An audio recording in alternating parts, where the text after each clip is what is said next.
one too. Great.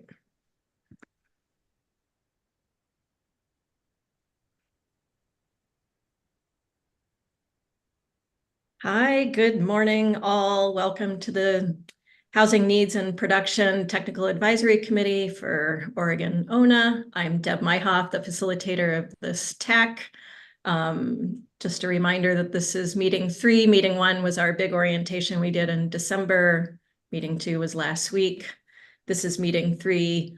Today we'll be covering primarily the fair housing, sort of getting our grounding on fair housing with our subject matter experts who I'll introduce in a minute. And then we'll do some brainstorming around fair housing, affirmatively furthering fair housing in the ONA. Just a reminder, there's a few things about the tax. I know we have 3 members who weren't here last time. I'll give them a moment and a second to introduce themselves quickly. But otherwise, we won't be doing sort of big introductions. We're trying to keep these meetings as short as possible and as focused on discussion as possible.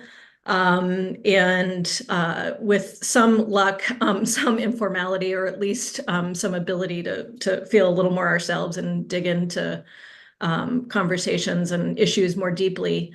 And so welcome all, really glad you're here. We are sort of tracking who's here, and that'll be available. And also, like last time, when we get to the discussion section, you may recall that Celestina had a sort of virtual flip chart Miro board, and then we opened that up for comment to you all to add on after the meeting. We'll do that again today.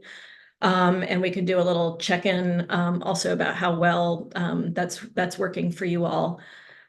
So with that, just actually one more thing, ground rules. You all know the ground rules. I point you to the charter, the operating principles for the RAC and the tax if you need a refresher, but primarily give everyone space to speak. I know some of you are sort of faster to think and talk. Others might just take a moment to cogitate. I'm going to help manage that time and make sure everyone gets equal access and open access, especially those whose voices are often quieter. I'll be helping bring them to the forefront.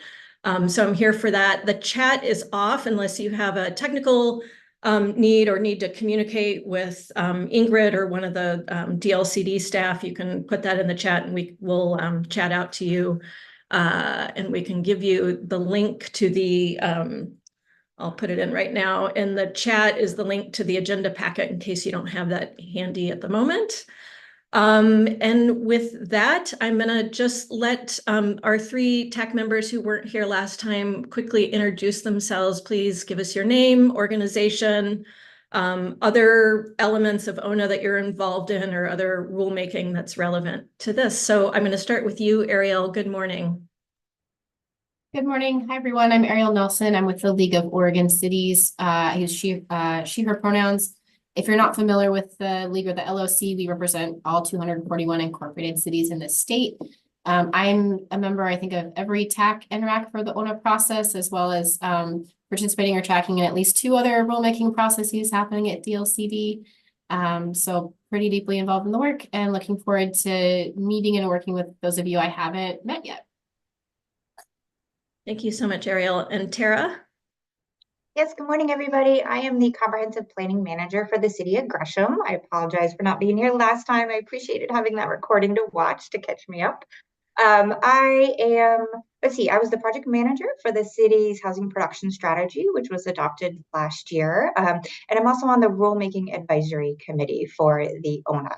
So I use she, her pronouns, and I look forward to contributing today and moving forward. Thank you. Welcome. Thank you, Tara. And Garland, I thought I saw, yeah, there you are. Could you introduce yourself, please? Hi, I'm Garland Woodsong. I run the planning firm Woodsong Associates, and I also run the national nonprofit PLACE Initiative, which is focused on elevating the PLACE principles as a solution to climate change for equitable outcomes. Wonderful. Thank you all for being here, and thanks to those who were here last time and came back to join us. I am going to hand it over to Celestina, one of our fabulous DLCD staff working with this group, to line us out on the racial equity framework for the discussion today. Thank you, Deb. Good morning. I think my word of the day is cogitate, and I love having a word of the day. So thanks for Great. that one. Since we're still early on in the process, I'll do another introduction as well. Celestina Teba, she and they pronouns, housing planner at DLCD. So last week, for those of you who aren't here and may have not had a chance to watch the recording yet, and just as a refresher, Mari introduced the racial equity framework for decision making to us in this space at the TAC level, and that's a framework for decision making that we use at DLCD that our commission, the Land Conservation and Development Commission, adopted last year. This work is work that we all share, and as such, Mari and I will be toggling between meetings in terms of elevating this and kind of reviewing what part of the racial equity framework we're highlighting. So a reminder there of how we're integrating the racial equity framework for decision making into this TAC work is that there are 8 sections of the framework with a number of questions for each section. And we will be highlighting 2, sometimes 3 sections maybe from the framework that we find most directly applicable or just well suited to highlight based on the discussions that we'll be having in the room that day. And just as kind of a teaser, we'll typically be repeating those topic areas 2 to 3 meetings in a row. So that will give us a chance to really dig into them a little bit and see how they apply to the discussion topics over a few meetings. So what the sections that we have highlighted today are the same as last week, and they will also be the same next week before we transition to looking at a couple of other sections. So those sections are the historical inequities portion of our racial equity framework for decision making and the benefits and burdens section. So in the case of historical inequities, we're really talking about identifying, addressing, and lessening the historical inequities that might be in play for or that are in play for a particular policy area or avenue that we're discussing. And then the benefits and burdens portion is about considering who benefits and who burdens of any given, again, policy idea or more technical approach that we're taking to the rule for the purposes of this TAC. And one thing that I wanted to add to that section is that we acknowledge that any set of rules we make are going to have both benefits and burdens. And the work that we carry is to try and think through who benefits and burdens, and are we addressing or redressing those historical inequities. And I just wanted to offer that in the sense of maybe taking an approach that really acknowledges benefits and burdens of any option, only insofar as that there won't be a perfect option. We're going to have to make trade-offs, and that analysis is part of what we are looking for you all to contribute your thoughts on. So just a reminder, there are a number of sub-questions in each of these racial equity for decision-making framework section areas, and we're not asking for specific answers to each of those questions on any given topic that we're looking at, but we are hoping that the lens of these kind of analysis approaches will be part of our discussions. And I think that's it for today, Deb. So I will hand it back off to you so we can get into it. Great. Thank you so much, Celestina. Really appreciate that. And we'll be hearing more sort of touch-ins on racial equity framework, and it's especially applicable to our topic today around fair housing, but it is applicable to all of ONA, and the RAC will be working toward that as well. So with that, I'm going to hand it over to our subject matter experts on fair housing. They were here last week, you might recall, and they're going to sort of get us all grounded on the same plane, and then ready for the conversation to come. And while it looks like Marty has already pulled it up, But Andre Tremblay and Alan Lazo, and just a reminder, Alan is sort of serving dual roles here in the TAC. One as LCDC commissioner, sort of being a liaison to them, hearing issues that are coming up in the TAC and making sure he understands and communicates that back to commissioners. But today, with this presentation and much of the discussion, he is primarily here as a fair housing expert. So we have the benefit of both roles that he's serving. But with that, I'll kick it over to you, Andre. Thank you.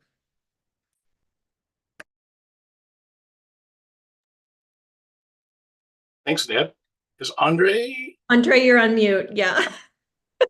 Everyone's on mute. I am so sorry. I was just going to say I'm going to kick it over to Alan because he kicks off this presentation. Thank you. All right, thanks. Thanks, Andre, and thanks, Deb. Good morning, everyone. As Deb covered last meeting, I do have several roles that I'm playing both here on the TAC and throughout the world as I walk in it. And so today I'm wearing the hat as a member of the subject matter team. For those of you that may not be familiar with my role and my history, I recently retired after serving as the executive director of the Fair Housing Council of Oregon. We're a private nonprofit civil rights organization whose mission is to end housing discrimination throughout Oregon. The organization has worked toward that mission with a mix of education and outreach about and enforcement of fair housing laws, as well as a mix of proactive public policy efforts, such as our involvement over the nearly 5 years now on the work that's being done around the Oregon Housing Needs Analysis. We were around when it was actually started being called the Regional Housing Needs Analysis, the RHNA. So we've been through that evolution. I recently retired. I was the executive director at the Fair Housing Council of Oregon for 7 years prior to moving on to the state of semi-retirement for me. So as we've talked about a little bit here, our objective this morning in conveying this information to you is really to provide some context on how we got to this point in bringing fair housing concepts into Goal 10 housing planning, why that relationship is critical to our shared success in meeting the intent of Goal 10, and my colleague, Dr. Andre Tremblay, will provide additional detail on the obligation to affirmatively further fair housing. So I believe Mari has control of the slides. If you can go to the next slide, Mari.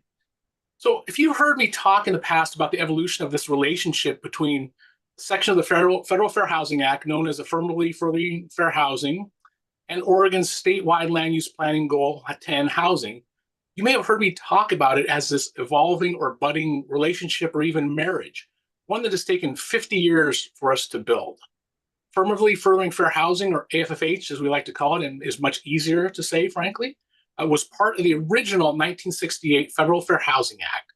And Oregon's statewide land use planning Goal 10 around housing was adopted in 1974. So again, a relationship that's taken us nearly 50 years in the making.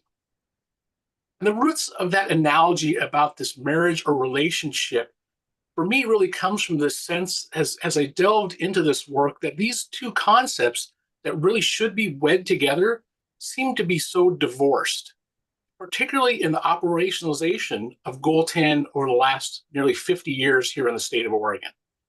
We've got many Goal 10 practitioners here. Goal 10 has been a fairly quantitative or numerical exercise that focused on the number of units of housing a city needed and whether there was enough zoned land capacity to meet that need. Those certainly are important aspects of meeting the housing needs of every Oregonian, but that operationalization also left out several critical elements of context about a community's housing needs. If you go to the next slide, Mari. So when we look at these two concepts together side by side, it seems like there's a very natural relationship between them. Yet it's taken us nearly 50 years to build this critical relationship fully into our statewide land use planning system, and particularly in our planning for housing. AFFH, which the Federal Fair Housing and Urban Development Department defines as taking these meaningful actions in addition to combating discrimination that overcome patterns of segregation and foster inclusive communities free from barriers that restrict access to opportunity. So while that doesn't talk specifically about housing, I'll note here that that definition connotes a broader mandate about the way communities develop, but is centered on housing and who can access housing, the discrimination part of it, and who has access to opportunity, that this notion about inclusive communities. Many of our TAC members, as I said here, are intimately familiar with the history and the nuts and bolts of Goal 10. And even as the definition of Goal 10 outlines, that quantification process with terms like inventory and adequate numbers. But the definition also leads with providing for, quote, the housing needs of every person in Oregon. And we, of course, here are talking about redefining needed housing as we move forward with the ONA. So I think that there is this marriage again between Goal 10 and AFFH that has the strongest nexus for us in our work together. And really looking at the who part of meeting housing needs for every person in Oregon. So if you go to the next slide, Mari. When we look at the intersection of on the right side here, I guess it's the right side for everybody, right? It's, the state piece is really the Goal 10 housing planning system, and on the left side is the federal affirmatively furthering fair housing system. And there's a natural intersection somewhere in between those. I don't know that we can clearly define what it is, but there's certainly an intersection. When we talk about affirmatively furthering, or we talk about the elements of fair housing, there are concepts there around intentional discrimination under the Fair Housing Act. The Fair Housing Act is a civil rights law, and so it is based on what are called protected classes. There is the affirmatively furthering fair housing section, and it's also deeply rooted, and I'll talk more about this towards the end of this, deeply rooted in racial segregation in housing. There were federal processes related to affirmatively furthering fair housing. There's the assessment of fair housing, the analysis of impediments, and fair housing action plans. So those are all very different than what we see on the state side of Goal 10 planning. We know that one of the intersections with fair housing is around affordable housing, where it's located and who lives there. Affordability, Goal 10 planning, all those pieces that we're asked to do housing capacity analysis on the state Goal 10 side. So again, we know that somewhere in this intersection, AFFH calls on jurisdictions to remove those barriers that might restrict access to opportunity based on protected class characteristics, which at the federal level, and I'll touch more on this here in a little bit, are race, color, national origin, religion, sex, meaning gender and including sexual orientation and gender identity, familial status, meaning families with children under the age of 18, and disability. It's important to note, and this goes back to what Celestina talked about in the beginning of this in the racial equity framework. It's important to note that these demographics that are the federal protected classes, as well as local and state protected classes we see, that these are characteristics that often identify the greatest historical inequities in housing. That's why they have protected class characteristics under these fair housing laws. And it's really based in part on historical discrimination that gave rise to the need for fair housing protections, but also those groups tend to have those same inequities perpetuated in today's systems. What we also recognize in the intersection of these concepts is that I don't believe that we can truly fulfill the promise of the intent of Goal 10 unless we build this relationship between Goal 10 and fair housing or affirmatively furthering fair housing.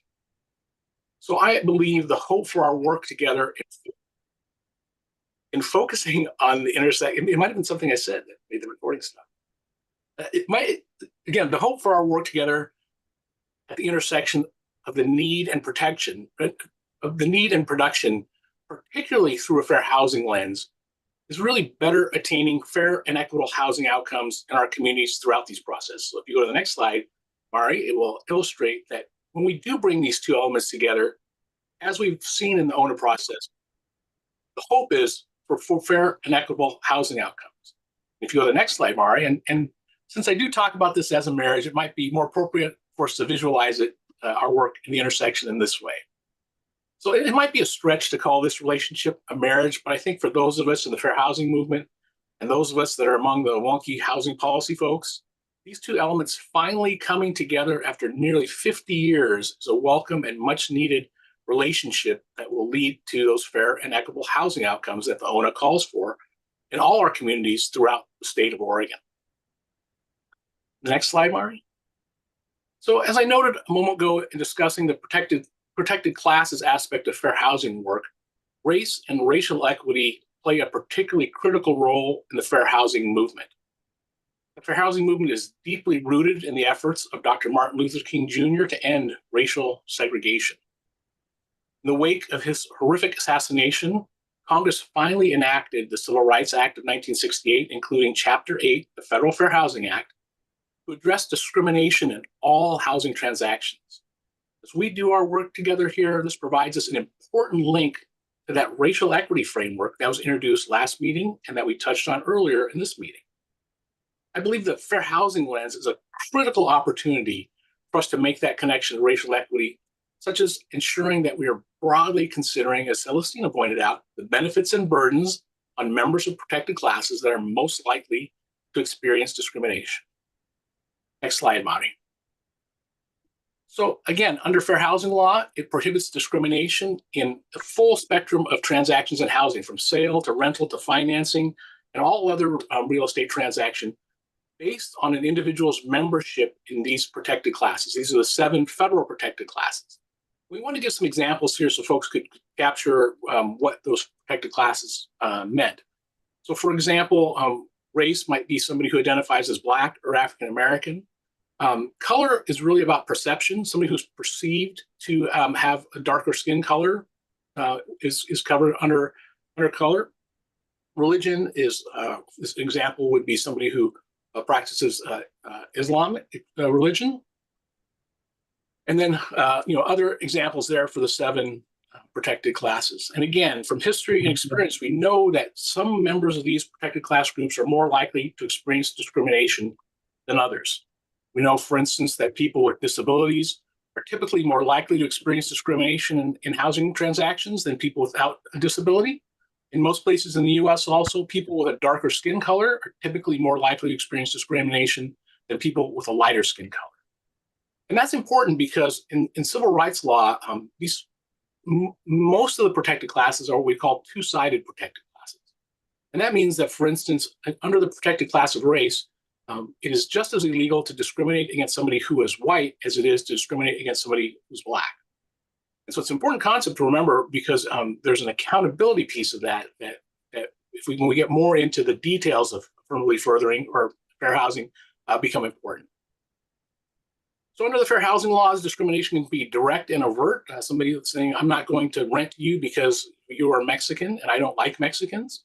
That would be potentially either a violation of national origin or possibly color or race. Although Mexican is not a race, but it could come into play depending on what was said. We know that these days, in the 21st century, instances of direct discrimination are less common. They certainly happen, but it's more likely that somebody experiences something more like unequal access.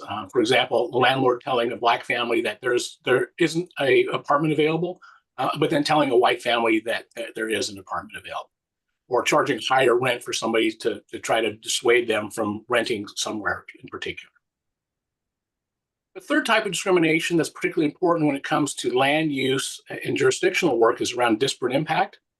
So for example, it's a city that prohibits the rental of housing units throughout the city would likely be in violation of the Federal Fair Housing Act if a disproportionate share of the people who needed rental housing were members of protected classes likely to experience discrimination, such as people of color or people with disabilities. So it really depends on what is the effect or the outcome of a decision or action that drives whether or not there might be a disparate impact on one protected group or another. And so with that kind of short history and overview, I'm going to pass it to Dr. Tremblay to further talk about the obligation to affirmatively further. Well, first thing about affirmatively furthering fair housing to know is that as Alan said, it is part of the original act and intention of the law that was passed. And it simply means going beyond non-discrimination, taking active steps to achieve something.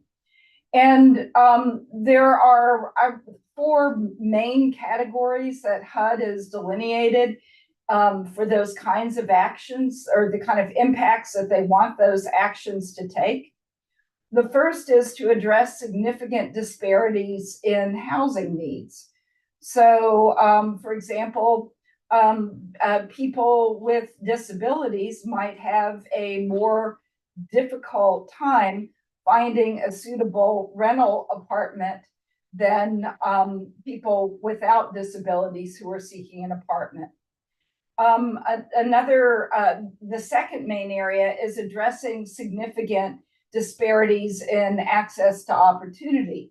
I don't know if you've probably noticed that sometimes the most noxious uses that occur in a city tend to be near low-income neighborhoods, which also tend to house a lot of the protected classes that are most likely to experience discrimination. The third one gets to the historical patterns. Again, we're dealing with that issue was raised at the very beginning of the meeting about historical inequities. It has to do with replacing segregated living patterns with truly integrated and balanced living patterns to transform racially and ethnically concentrated areas of poverty into areas of opportunity. And then the last is sort of the general catch-all of fostering and maintaining compliance with civil rights and fair housing laws.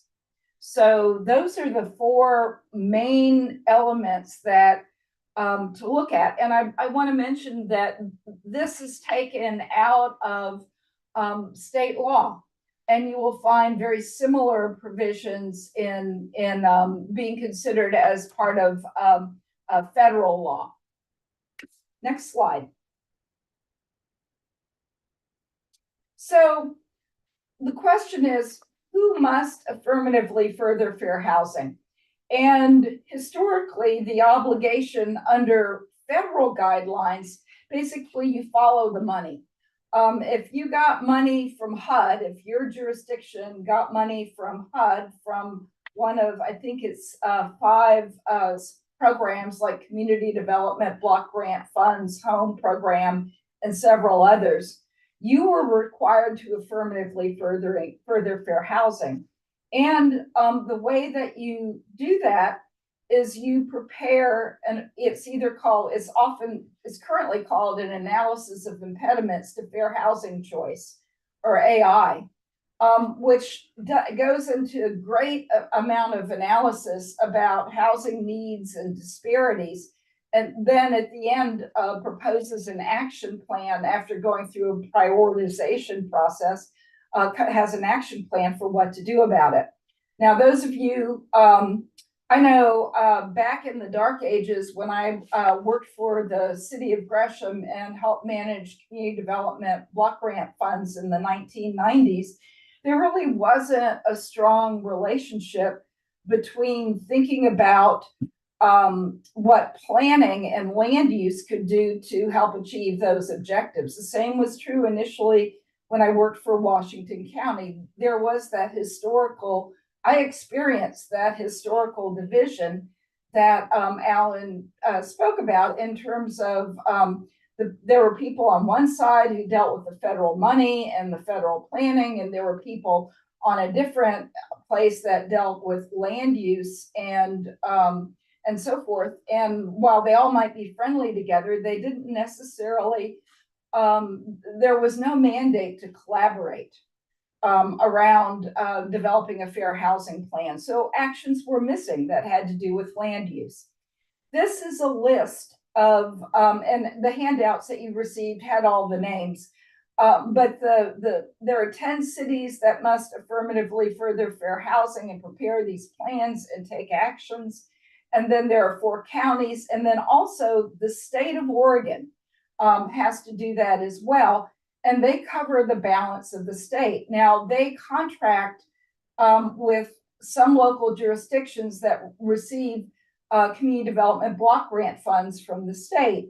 And in that case, the obligation to affirmatively further fair housing gets delegated to them, but they do not have to go through the whole big process of preparing one of those fair housing plans, analysis of impediments and fair housing plan. So the big change that happened around 2020, 2021 was the state law incorporated affirmatively furthering fair housing and made it part of the obligation and requirements under the housing production strategy. So now the mandate to affirmatively further fair housing is far more is far broader and geographically. There are 40 non-metro cities, 18 metro cities, and 8 communities in Tillamook County that under state law must now affirmatively further fair housing. So you can see that's a big jump in the number of people.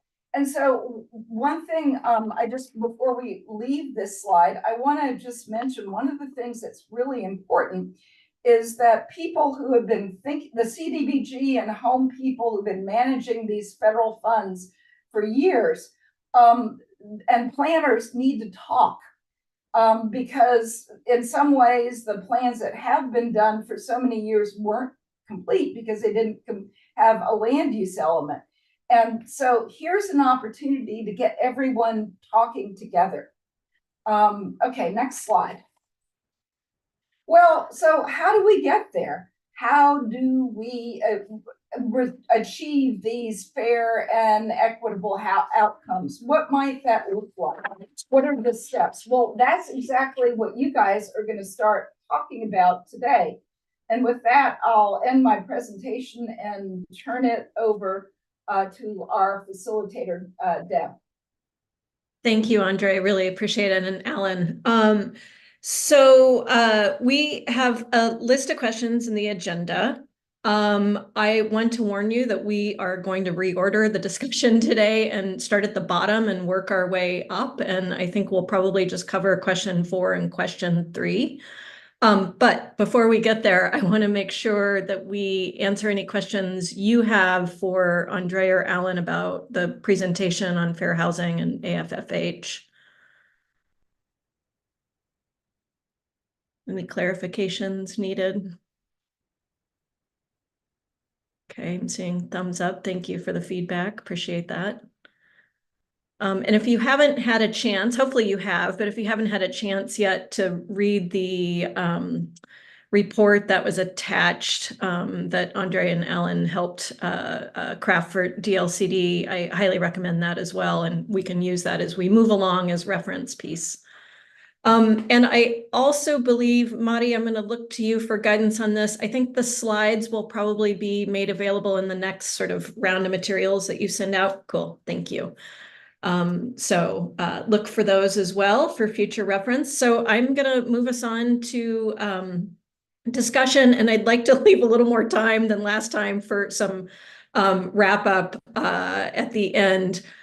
So we're aiming for 11:20. We can go to 11:25, but at the very latest. So in the chat, I'm just going to paste the question in case you don't have it in front of you. But we're going to start with the sort of broadest question, which is, what are the possible challenges or opportunities in implementing the affirmatively furthering fair housing in the context of Oregon's statewide planning goal 10? And like last time, this is really intended to be a broad brainstorming. We're trying to maximize understanding of how you see all of the issues, any ideas or opportunities you have in mind about how this could work, challenges. We'll be using future meetings to sort of knit together the needed housing and the AFFH and get down to those technical details about how it could work in Goal 10. But I think for this discussion, it'd be great if everything's on the table, and we'll do some sorting later. So anyone have thoughts on challenges and opportunities and sort of bringing these AFFH principles into our housing planning under Goal 10? Yeah, Brianne, thank you.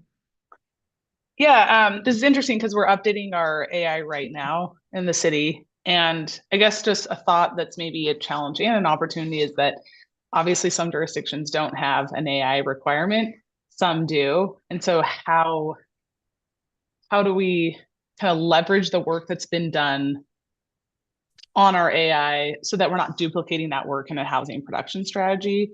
At least the opportunity to be able to leverage it if we've already done that So, we'll be starting a leg up than a lot of communities that don't have one. So I guess just trying to think about that nexus and how we're going to have to treat it differently for different types of communities. Because there's a lot of good work in there. So it seems like, why would we want to duplicate all of that if we didn't have to? Yeah, it's so to reiterate too, it sounds like, big opportunity. Let's have that do double duty for those communities that are already doing the AFFH work under federal law. A bit of a challenge, like how are we going to help those other communities that haven't been under that program build that database and that level of information? Great. Yeah, Brock, go ahead. A couple, I think one challenge just, and this is broadly applicable to almost everything we do, but data. For example, Josh Lenner just put up a blog post this morning on the Office of Economic Analysis about homeownership among same-sex households. The census has started tracking same-sex households more recently, but it only tracks as far as couples. It doesn't track individuals. So generally, and again, I think this applies to a lot of stuff that we do, but making sure that we have good data for it. Opportunities, I mean, one, I think this whole rulemaking effort is a huge opportunity to address this. Particularly as it relates to tenure and affordability. So ensuring that we're making sure that communities that were historically and still to a certain extent today excluded from homeownership are able to attain that opportunity, as well as making sure that we make considerations of affordability. Challenge tied to that is just going to be how we make sure that all of that integrates together and doesn't get lost in the mix of what we're doing. Thank you. Yeah, really important point too, that all the data or information we have in all the protected classes is not equal. And then figuring out how to address disparate impacts under an unequal data scheme. It will be challenging for sure. Matt, hello, welcome. Yeah, good morning, everybody. This is Matt Sears. I'm the legal director here at the Fair Housing Council of Oregon. And I wanted to mark as I think it's both an opportunity and a challenge, but I think that AFFH really presents an opportunity to think broadly about what really plays into access to opportunity for equal housing. What I mean by that is, I think this technical advisory committee should be thinking broadly about all the components that feed into opportunity for equal housing, such as not just affordability and accessibility, which are surely a few of them, but to think about, residential segregation and indices of residential segregation and how those are playing into how cities plan around where to place housing or attract opportunities for protected classes to find housing in different locations, proximity to education, proximity to transportation, healthcare access, in terms of where you place housing, can also have a profound impact on equal access to opportunities. Environmental quality, economic opportunity. There are just a lot of different variables that really come into play when you're talking about affirmatively furthering fair housing. And so I would really encourage the Technical Advisory Committee as it moves forward to think broadly about what is encompassed by AFFH. And, I think equitable access to public services is another one I really wanted to flag. Where you place housing for and create opportunities for individuals of certain protected classes to access housing, being near the public services that they need. Thank you, Matt. That's a really nice framing. I'm seeing a thumbs up. Thank you, Julia, for the thumbs up there. Shannon, go ahead. Thank you. I just wanted to flag a broad concern I have under the challenges that perhaps not every person has the same baseline about the historical inequities and their current impacts. So I'll give a few specific examples, right? I don't think these are well taught in school that in our nation, we have had restricted covenants, right? Broadly in Oregon that limited who was allowed to purchase a home or live within certain communities, that of course aligned with redlining, and then also sunset laws. I was just just reminded by a board member of ours, Eric Richardson, that I believe he said it was, according to sunset laws in Eugene, it was illegal for a Black person to own a home until 1952. And there's a historic house they're working to preserve where an individual, gave a loan to let it be purchased in 1948, and that was a big deal. Like that's not on the news. I just don't think everyone has that same baseline. And there are great resources now that we didn't have 10 years ago, like Richard Rothstein's The Color of Law, Heather McGee's The Sum of Us. Right? I think we kind of need some kind of municipal education campaign. Because also today, when you look at geomapping with the data we do have from the census of who owns homes, and you overlay that with redlining, you see that those trends persist today. So I think we need that sort of geomapping tied to history, like 101 course, to bring us all to the same baseline place. Thanks. Yeah, thanks, Shannon. Really good point. And those disparate impacts, as you mentioned, just keep showing up over and over, and sort of cracking that open and figuring out what to do about that will be really important work and also quite a challenge. Garland, please. Hi, yeah, I want to just echo what others have been saying that, as the color law showed us, racial segregation has been accomplished through economic exclusion. And largely single-family zoning has been one of the main vehicles to deliver this economic exclusion. But I don't think that we've yet come to terms, I don't think we've yet had the full reckoning of what that means for the planning profession. And I think that we still need to have that conversation about the fact that that economic exclusion has been the primary vehicle to achieve racial segregation ever since World War II. I also think that we haven't really come to terms with the lessons that we've learned from the market over the past few decades. In the planning profession, we still think of this paradigm of control totals for growth being roughly equal to demand, but that's not what the way the market works. We actually need to provide for something like 4 to 5 times the capacity of market demand in order to provide room for the market to operate. And that's not really how we think about planning paradigms. Normally we think of planning for something close to 100% of demand, not 400 to 500% of demand. I think it's a paradigm shift that we need to internalize in the planning profession to better allow for the market to deliver at the various price points that the demand indicates there is demand for. And I think we can still do that with 100% infill growth. And we can do so by focusing on underutilized land, on reusing parking lots, vacant lots, and other lands within our cities. But to do so, we also need to acknowledge the relationship between land use and transportation. We can't get there if we keep blowing $10 billion of the state budget on freeway expansions and not using that money to create multimodal communities that don't force people into the automobile for every trip.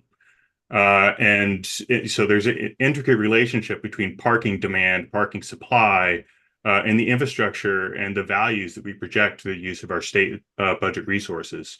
And I don't think our conversation has gotten there yet, but I think we need to get there. The Goal 10 doesn't live in a vacuum, and land use and transportation are intricately linked. And we can't be going one direction with transportation and the other direction with land use and expect to achieve any form of success on either. Thank you, Garland, and thank you for bringing us that sort of systems thinking and seeing those connections. And I know a lot of that was sort of framed under a challenge, but I think there's also an opportunity here that you've presented, which is for planners and the planning community that we all belong to think differently about this and how to tackle this and make some progress. Thank you for that. Kathleen, I do see your hand up. I'll be to you in just a second. Go ahead, Tara. Yeah, good morning. So I think one of the facets of affirmatively furthering fair housing is not necessarily land use or funding for housing development, but is more outreach education, more kind of programmatic in nature, ensuring that we're reaching out to landlords and doing what we can to break down any discrimination that might be in our communities around housing and access to housing. And often historically, that hasn't necessarily been the role of the cities. It's been more in the nonprofit realm. And that can be very difficult for a city to staff, to find funding to staff, and also to just build a program where there maybe not have been one. So I think that's a challenge, but on the flip side of it, it's an opportunity. Perhaps it's an opportunity to start to enhance partnerships with nonprofits to help grow and develop the role of cities in terms of supporting those educational and programmatic components. And it will stretch cities, I think, to include those in their housing production strategies in more unique ways. Thank you, Tara. Appreciate the thinking about that and sort of where those partnerships might arise and help advance this as well. Kim, I'm going to go to you, and then Kathleen, I'm going to go to you, and then I'll carry on. But Kim, please. Yeah, thank you. Kim McCarty, Community Alliance of Tenants. I've worked on affirmatively furthering fair housing and analysis of impediments documents, and in my experience, there's a lot of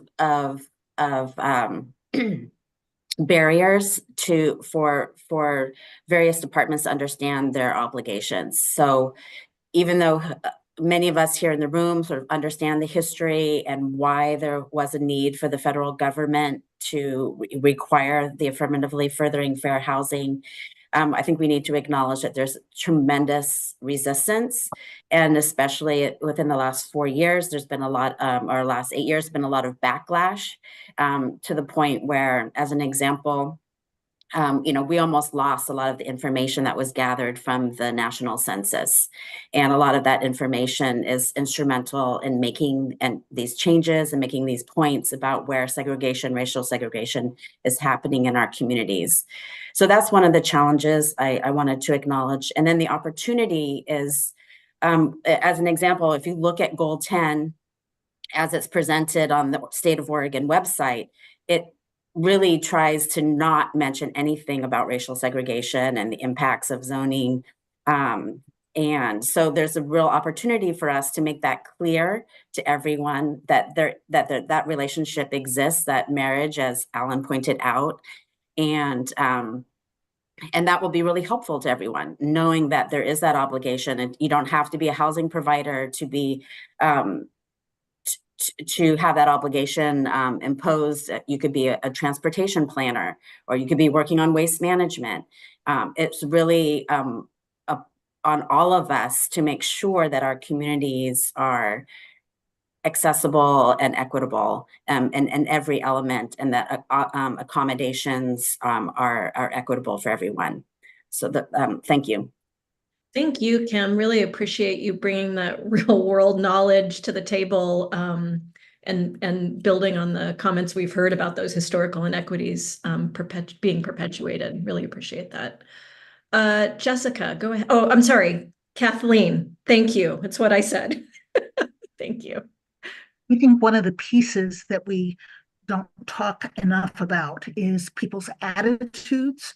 We are upfront about talking about that on race these days, but we're not talking about it in terms of how people of privilege, who include a lot of us, do not want people of lower income, do not want people with disabilities, do not want people with mental illness to be living anywhere near them, so that building duplexes, triplexes, multiplexes, group homes, the resistance comes from the community. And until we understand and address that, we're going to have very serious issues with siting of the housing that we need. Thank you, Kathleen. Important reminder, and that connection between land use and these protected classes. Jessica, please.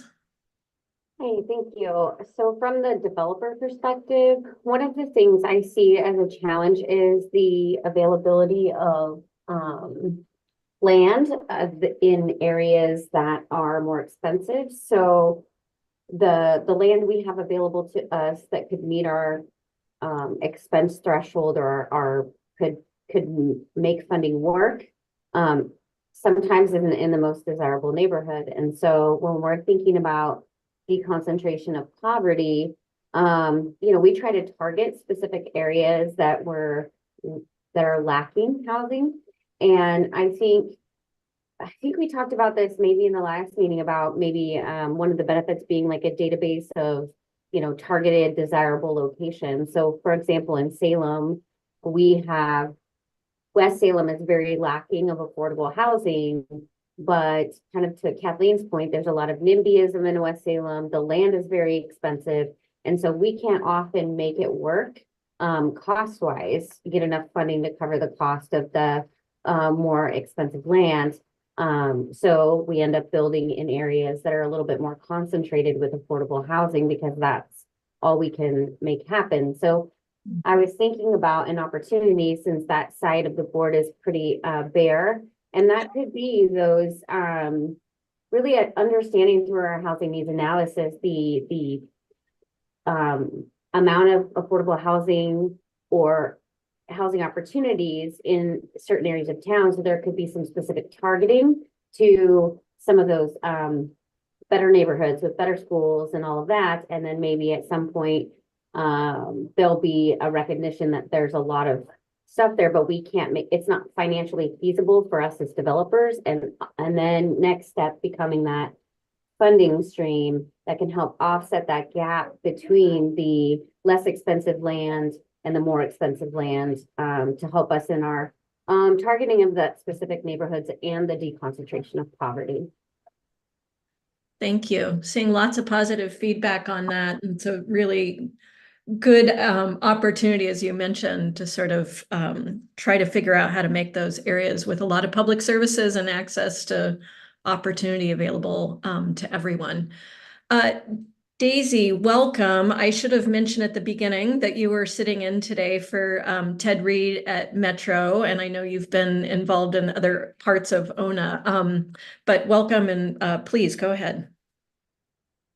Oh, you're muted. Yeah. Thank you so much. Thank you so much. I have a couple comments on specific populations that I think we need to plan for better. And yesterday, I sit on the Housing Accountability TAC, and yesterday, a planner, I believe from the city of Cornelius, brought up a really important point that farm workers are a population that aren't very well, if at all, really accounted for in our current planning system. And so that's one piece. Another is refugees, and how are we taking into account influxes that I think we're bound to see, especially around climate refugees, and how does our methodology around population forecast account for that, if at all? And I think these are kind of gaps that we really need to start thinking about. Another population that I've spent a lot of time thinking about that I feel like we might not be totally taking into account or planning for appropriately is folks who are undocumented or folks who don't have ITIN numbers. A lot of these folks tend to be, very working poor, have limited incomes, and don't qualify for a lot of affordable housing. And I know this is probably a bigger conversation, but I just want to put it out there. And then my second comment was around kind of piggybacking off of the person who just spoke from Salem. Sorry, I'm blanking on your name, but I've done a high-level review of some HPSs that have been approved, and something that was kind of missing for me that I think speaks to what this person from Salem just said is a geographic analysis of, where are we trying to create these opportunities for housing development to really ensure that we're creating housing choice in high opportunity neighborhoods. I think that's all I have for now. Thank Great. you. Thank you so much, Daisy. And you can all sort of see the preview of when we start bringing those needed housing discussions together with fair housing, how that might play out. Ariel Nelson, please go ahead. Thanks.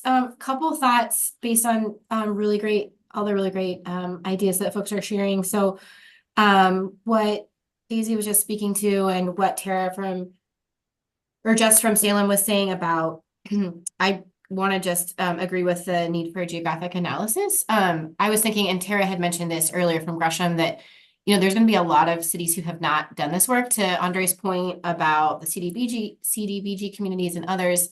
And I really hope that there's going to be built-in resources and technical assistance for communities. I think when I think about these rules and where we're going, it's going to be important to distinguish between what is like a code and land use code that like we're going to require, and what's going to be more of a process requirement as part of the HPS. And I'm thinking that like it makes sense that every city should start with kind of that historic analysis and then, current analysis, to Daisy's point, like, do you have a refugee community? Do you have farm workers? Like, it's going to be different for every city. I think there's probably going to be a way to call out populations that cities need to be identifying or considering, but not all cities are going to need to have targeted strategies based on the makeup of their community.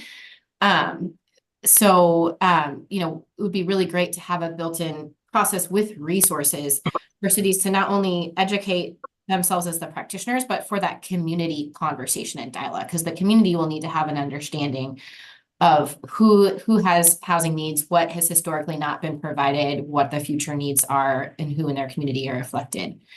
So I just wanted to put in a plug for like thinking about process and resources and kind of maybe the softer pieces of the housing protection strategy, although there will be data and hard pieces of that, and what's actually like a code requirement. And the importance of not getting too prescriptive in code for the reasons I just mentioned. Like, it's going to look different in different cities. So it's like, what are the elements that need to be in your code and not the specifics? And one example that stays with me from our work on the climate friendly and equitable communities is, and Springfield's not here, but in one version of the draft rules for that, there was this, agreed policy that, there should be a prioritization of pedestrian and transportation infrastructure in and around schools and to support those families. But for Springfield, when they looked at where their schools were, it was like the requirement in the rule was a quarter mile of schools have to have, that's where you prioritize and you spend the money first on bike ped infrastructure. And for them, that was all of their most affluent, better served communities. And their underserved communities who historically had not been receiving bike ped infrastructure were like, it looked like a red line on a map. And they're like, this does not work in practice. This is the opposite of what we want to be doing. And that was a really difficult conversation, because even though we agreed with the intent, it didn't work on the map in Springfield. So we want to make sure what we put in code is going to be flexible so that cities can actually get the outcomes that we all agree need to happen. And so that's where I think a focus in that kind of process of like, there should be that geographic mapping, that educating, and where those resources are going to come in, because the majority of cities do not have that in-house. We're going to need to bring in other partners, whether that's in-house at DLCD or through our partners at Fair Housing Council and elsewhere. So I hope that that's something that it can built into the to the HPS and the planning, this whole ONA program. In the past, we've talked about, and I don't know if anyone has kind of lifted the hood on this again, Business Oregon, as part of, they administer the balance of state CDBG funding. And as part of that, they have a certain pot of technical assistance capacity dollars, which goes towards some of the fair housing requirements.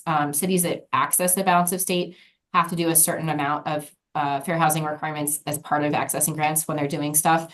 So I don't know, I think there's a bit of flexibility in that, and I don't know what resources are going to be built into DLCD's future budget and the ONA implementation budget, and what we can tap at CDBG, but just something to think about.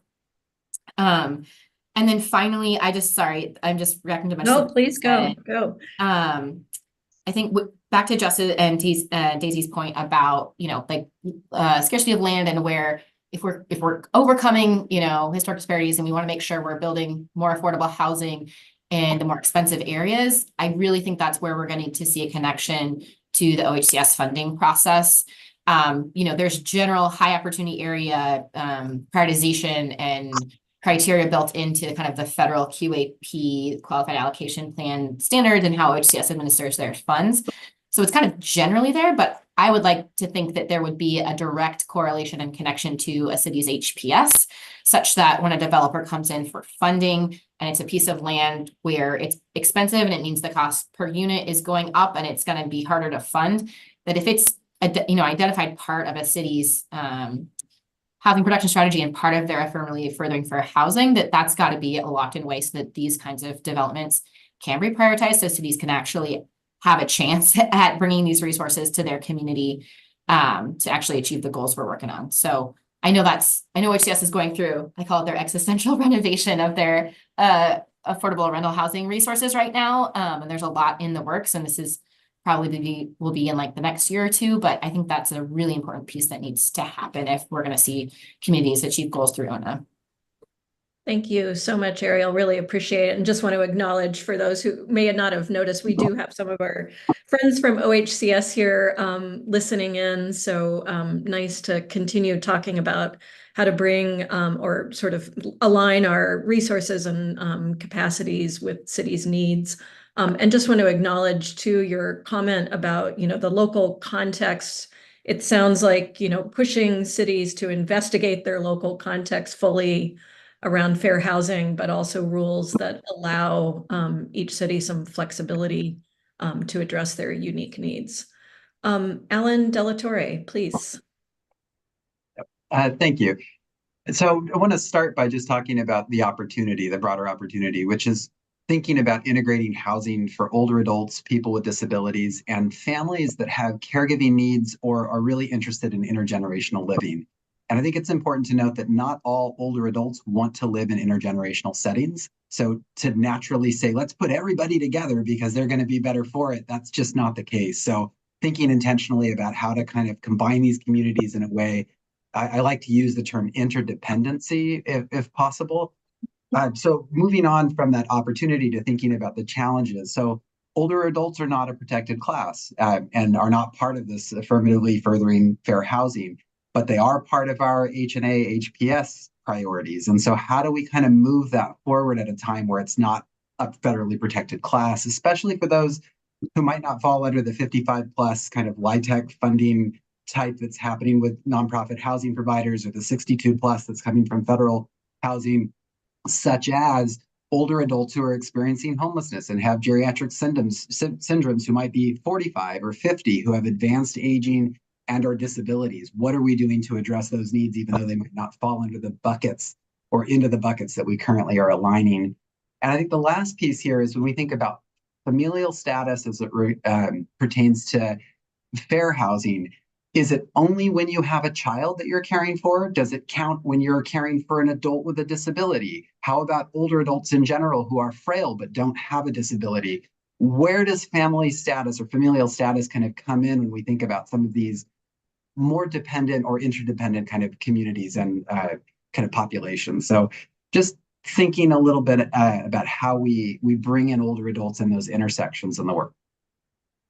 Thank you, Alan, for broadening our perspectives on that. I am going to do some active facilitation here in a second. I'd like to take Mary Kyle and Julia, since you haven't spoken yet. After that, please keep your hands up for those of you who've already spoken. I want to come back to you, but after that, I want to check in with some we haven't heard from, and also just give a moment to check in with Andre and Alan. But first we'll go Mary Kyle, then Julia. Go ahead, Mary Kyle.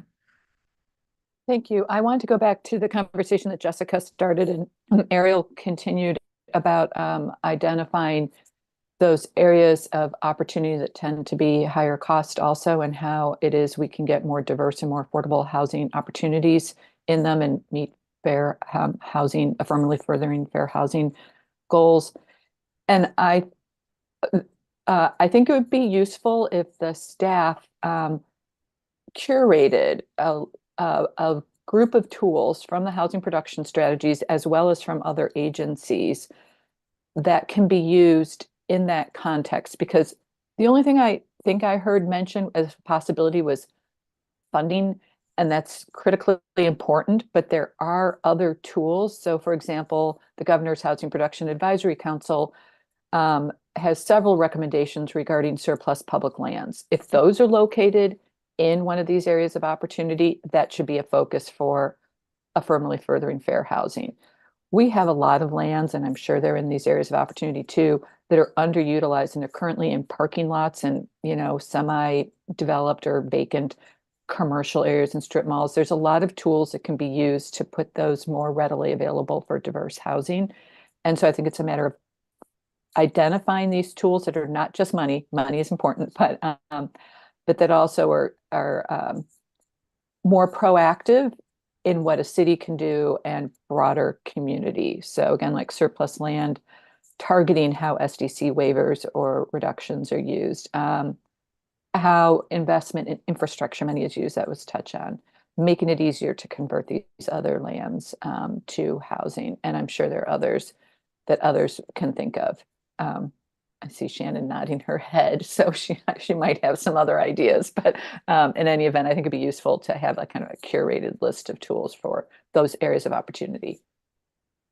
Thank you. Great idea. Otherwise, yeah, it just keeps maybe sort of spinning around and we never quite get to the right spot there. Well, and we have to be more creative. Yes. In addition to needing more money for all these, we have to have a more creative group of tools. Yeah. Thank you. Yes. Hear you on that as well. Julia, go ahead, please. Thank you. I don't want to repeat too much of what already has been said. I think a lot of good points have already been made, but just wanted to lean in a little bit on some points that I think have been kind of brought up of who gets kind of left out of the quantitative data that we have access to. And the importance of acknowledging that, recognizing that, certain populations such as, BIPOC, folks experiencing houselessness, things like that are historically always undercounted or under, reflected in the data, and that by way of that, the housing needs and production tied to those needs to consider that gap or lack of representation in that data. And with that, kind of also acknowledging qualitative data as data. And so, there needs to be ways to be collecting that and again, reflecting that consistently in the housing needs analysis. And then by way of that, the related production strategies. So, engagement is a big piece of that. I know that's a part of the HPS process. I think being realistic about the funding that is required to do real engagement is important.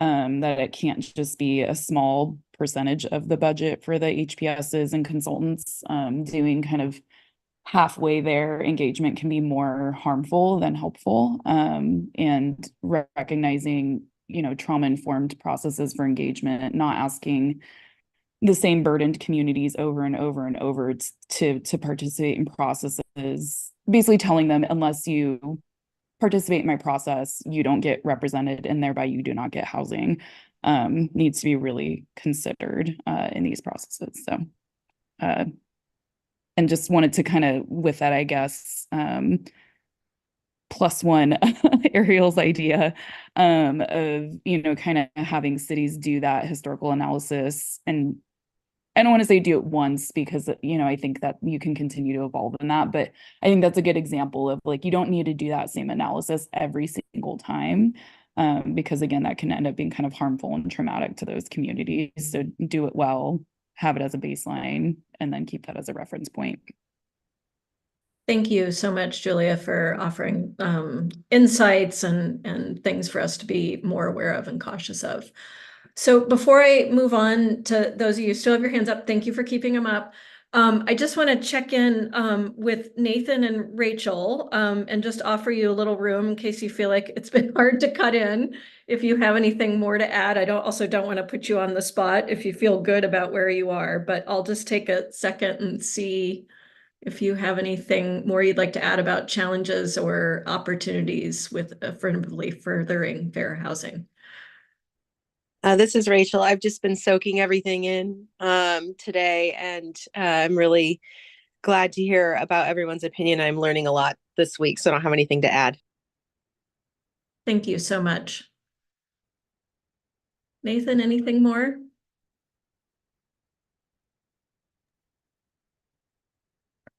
All right. Not seeing him. Oh, share okay, any maybe he's number. left. Sorry, maybe that's why I haven't heard from him. I saw him earlier. Thank you, Mari.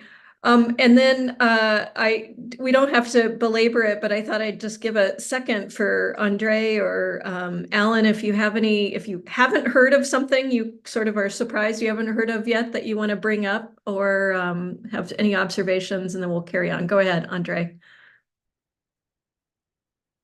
I just want to reinforce some things that people have already said, and I would put this in the opportunities column, that this whole process represents an incredible opportunity for interdepartmental coordination at the state level in terms of thinking about affirmatively furthering fair housing and how cities can be supported in their efforts to do the same. Interestingly, in Oregon, it is Business Oregon that manages the analysis, the statewide analysis of impediments, not OHCS, although OHCS has a role.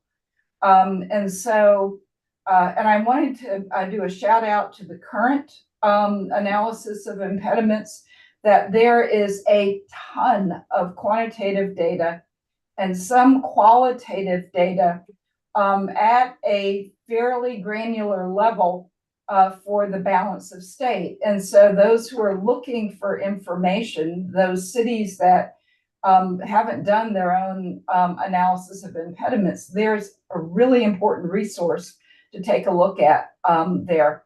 And I think the opportunity there in the future is to make sure that all the cities who could benefit from data from the state level to do their local housing production strategy end up being included specifically as an area of analysis in the state AI.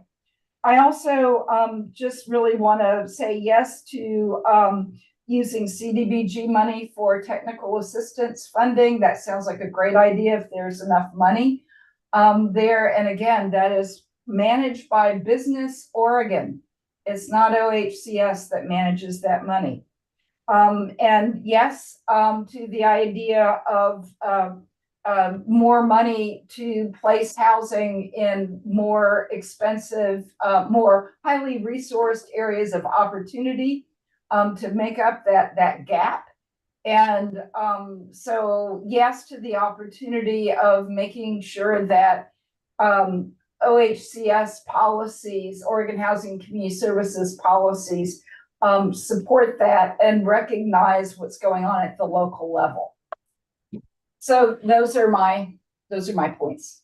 Thank you, Andre. And Alan, I don't think you have more to add, but I'll just give you a second to chime in. Yeah, thanks, Deb. I just will just say what I told you. I don't have much to add because I think this is a fantastic conversation, so I don't want to interrupt it, but just really give kudos to the folks that are here and bringing these ideas forward. I think they are right on point. Really fantastic work. Thank you. Thank you so much. Okay, we're going to carry on, and we have, 10-ish minutes, maybe a little bit less. So go ahead, Brock.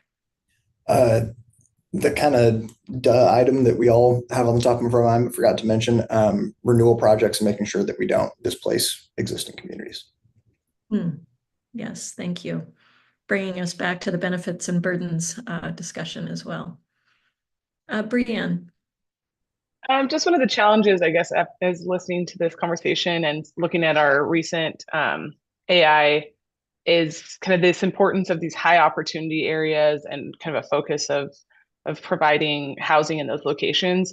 And then I'm just thinking, like, practically as this plays out as a planner, how do we reconcile those areas with CFEC and the requirements to place housing in CFAs if those are at odds, and that same goes for wealth and housing mix and accumulation of wealth over time and single family homes and that housing mix. But I guess it's just making sure that we provide at least some consideration of how we're going to reconcile those two things, because often the areas of high opportunity are may not be necessarily where we want to focus additional growth, at least in our own community.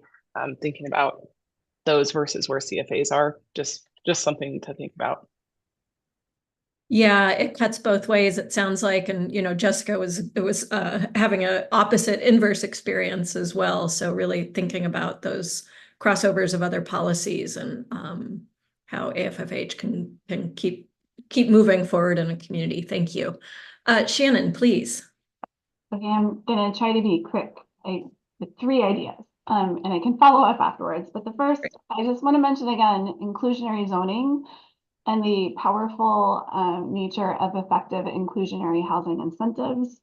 That this is a proven strategy at cities across the nation for disrupting longstanding wealth concentration strategies. Like, let's name those. You have to actively disrupt them. We don't have a great state enabling policy for IZ right now, so we need those incentives, inclusionary incentives. And because we haven't had them is why West Salem, where I live, is the way it is today. I want to say that, can provide more background information. I already emailed into the email address. Thank you, Celestina, for the help with that. This U.S. Treasury definition of socially disadvantaged individuals. I want to call that out because it's been working for 3 years at federal and state levels. It was adopted by the U.S. Department of Treasury for the Homeowner Assistance Fund. And it says you can take a self-attestation from someone who can demonstrate that they've had disparate opportunities, and you can give them opportunities government. So that's an important working standard, I think. And then meaningful community engagement, again, super fast, gonna land this plane, but the importance of compensating community members for their time and hosting meetings at times of day that are accessible for people who may not have an 8 to 4:30 job.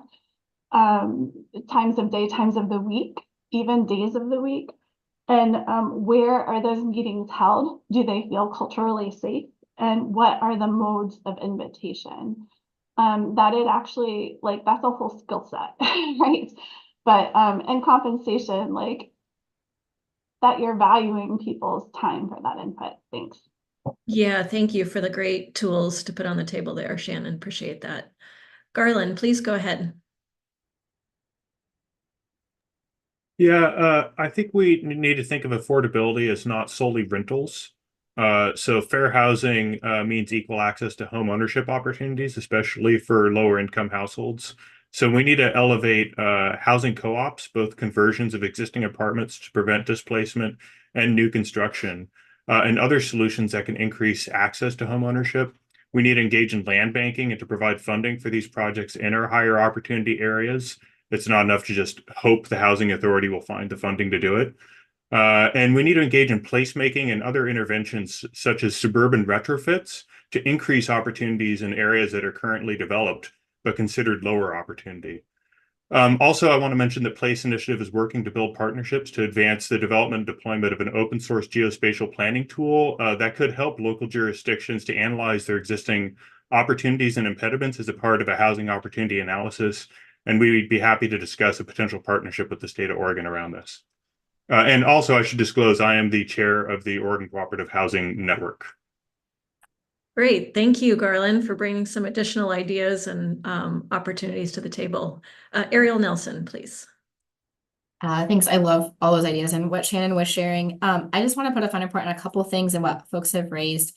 When I talked before about having the education piece and the geographic analysis and all those pieces kind of built into the budget and the process, just want to second Shannon's point for that public process piece that's so critical. Compensation and timing and scheduling and all of those pieces. I think that I can't remember what's in the current requirements for an HPS around public process, but I think that there's an opportunity to consider how AFFH needs to be, that process could be updated, just how a community goes through that. And I think we have some really good examples from cities that have recently done HPSs, and Eugene has the really cool kind of lottery participation system that they did with, I can't remember the name of the organization that did that, but it's a cool model. Doesn't have to be for everyone, but just wanted to point out that's an opportunity, just not just what's in policy guidance and code, but the process. And then I also just really appreciate the point that Brianna brought about the tension between, where we're prioritizing high opportunity areas, but does that align with where your CFA is and where growth should happen? And I also just want to call out the other piece, which is a huge part of 2001 The ONA is production and just sheer numbers. And so there's going to be a tension between, cities are going to be judged on their numbers, their production numbers going up. That's a huge part of the accountability conversation. But we have to make sure that we're growing equitably, right? So that's going to have to be considered throughout the full rulemaking. So I just wanted to call that out. I think folks know this, but I want to make sure I made it into the notes. Thank you, Ariel. Really good point. And yeah, the tensions there between policies will be strong, I suspect, and just making sure that they're all being carried forward. Matt, I'm going to give you the last word before we move into a wrap up. Okay, so I think, what I wanted to flag as an opportunity is for state government agencies and technical advisory committees like this to speak to really fleshing out the definition of what affirmatively furthering fair housing even means for the state of Oregon specifically. Because, the definition in the statute is actually not particularly long. And so there's a lot of opportunity there, I think, for state agencies to really build more guidance and build out that definition of what affirmatively furthering fair housing means for Oregon. I think, we understand federally that it relates to federal protected classes, but I think there's an open question as to whether, the legislative intent of affirmatively furthering fair housing in Oregon might also apply to state protected classes. And, some localities also have local protected classes. I know Alan Delatorre mentioned age, and there are localities that have age as one of their protected classes. Do those need to be considered as part of these housing production strategies? And, I think even if we do say that AFFH is limited to like the federally protected classes, thinking about the subgroups in those federally protected classes is really key. I know there was talk about migrant farm workers, climate refugees, and undocumented ITIN members from one person in the group. And I think that's a perfect example of where, those aren't necessarily specific protected classes under federal law, but they do intersect with national origin. So there are ways to get at these issues with the federal protected classes that we have. And although our AFFH definition under the state statute specifically refers to racially and ethnically concentrated areas of poverty, that racial and ethnic focus is really at the heart of AFFH. Just not forgetting that, disability, familial status, sex, which includes domestic violence survivorship, sexual orientation, gender identity, these are all also encompassed. Thank you, Matt. That's really helpful acknowledgement and encouragement to keep pressing on that and defining what AFFH means for Oregon specifically, and how to build that in. Before we do sort of a final check-in and wrap up, two things. One is I'm going to ask Madi as our leader from DLCD here if she has any thoughts on the discussion today as it relates to rulemaking. And then also Ingrid, we're going to do a quick poll after Madi speaks to about attendance at next week's meeting, because I know it's spring break for most everyone in lower grades, and I just want to see what that attendance might look like. But go ahead, Madi, first. Thank you, Deb, for the opportunity. And I saw my colleague Celestina put nice work on the mural board. I mean, this conversation, this discussion was amazing, and I'm not surprised after the first meeting last week. I knew, and I mentioned it, there's lots of wisdom and expertise in the room, and today it really showed.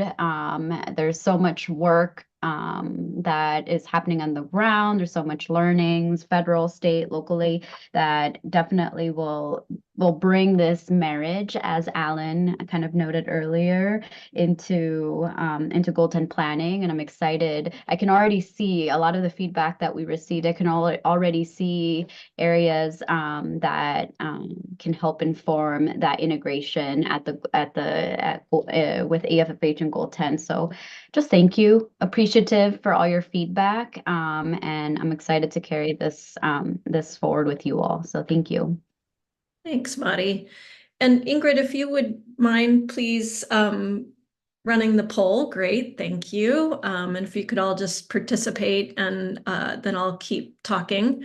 So just wanted to check in on some of our meeting objectives and the discussion as it relates to the racial equity framework. And I think I'll just sort of start there, which is, by the nature of the the topic, I heard a lot through the discussion that was about benefits and potential benefits and burdens of the existing system, and some ideas about maybe how to reconcile that going forward with rulemaking. And I know that we didn't get through all the questions. Those questions we didn't get to that were very specific about HPS will carry forward into future discussions. But you also had some very specific discussion about how HPSs are working today, and maybe some housing production strategies for those not keeping up with all the acronyms, sorry, and how that might work in the future. But just want to sort of check in and give everyone an opportunity to relay where they have concerns about the discussion, or where it might have fallen short, or any other reflections you might have on the discussion today. I know it's awkward, but we're not doing follow-up surveys, so this is our opportunity. Thank you, Ariel, for raising your hand. Sorry, there was one thing I forgot to mention the last time I raised my hand, which is that I had, in a previous comment, had said, you know, there's gonna be we need to support cities, and this needs to be budgeted to do this geographic analysis and a lot of these things. We also have cities that have done this work, and I think Julie made the point about like the historic analysis. We don't need to like continue to do it. There's like a base point. So I just want to reflect and make sure I included my comments across the range of 241 cities. We also have cities that are leading in this work and have done it and should not be required to do it again, right? And they may have a formal or less formal understanding of kind of the geographic analysis. And so let's make sure that that can be included, and we're not asking cities to repeat work that's been done well, and just making sure that we're bringing everyone kind of along in the same place. So I just wanted to add that piece. Yeah, great. Thank you so much. That's a really good point. Yeah, that, you know, guidance, it sounds like would be helpful to be clear after this initial startup phase of ONA and the HPSs and AFFH, sort of how that plays out longer term. Thanks. And I think that just goes across, like there's a lot of good work that maybe hasn't had the, you know, capital HPS surrounding it, hasn't gone through that formal process, but we've got to figure out a way for cities to bring in existing ongoing work. We also have cities that are kind of in a holding pattern with the formal HPS process at the state, but are still doing a lot of good work on the ground to reach their housing goals that they've identified locally already based on a variety of quantitative and qualitative data. So let's make sure we're not making cities go back and do work, and that we're kind of meeting them where they're at. Yeah, thank you. How that can be accounted for. And the other thing I heard from a few of you too is just how to share knowledge and, you know, those positive experiences or information that's already out there, like the statewide AI analysis of impediments, things like that. But yeah, best practices. I think we are, I know that we're at 11:30. So we're going to end it there. As mentioned, we'll follow up like we did last week. Madi will send an email to everyone with the slideshow from today, with how to add some comments to the notes before the next time we meet, and the agenda packet for next week. There'll hopefully, I think, if I recall correctly, there'll be a lot fewer background materials. The last couple of meetings have been sort of building in those background materials, and we'll keep reusing those to the greatest extent possible. And I think that's it. I am seeing that a majority of you who are here today will also be here next week, so that's great news. So we'll have a full discussion next week. And I think that's all. Thank you all so much for your attention and really helpful discussion today. Bye.